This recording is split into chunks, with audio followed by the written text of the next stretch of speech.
to talk about the date, May 18th, 2023. Oh, my goodness. Induction into the Canadian Music Hall of Fame. And, you know, you and I spoke and you said, you know, listen, this is a big deal. It's in Calgary. A lot of people here in the States will think of the Rock and Roll Hall of Fame, and it really is that equivalent. It is that big. And boy, you had Jan Arden, one of your heroes, your peers, do the introduction. Talk about that night.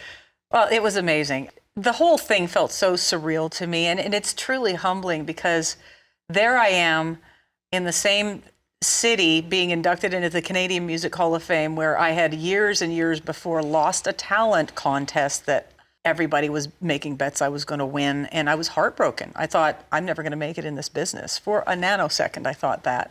So you got to believe and have faith in a plan that maybe you don't have any control of.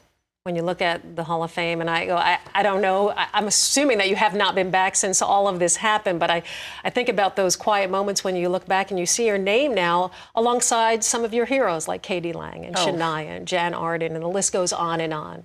You know, I looked at the list the minute I was told, well, Ashley McBride actually told me I was getting inducted when we were backstage at the Opry one night.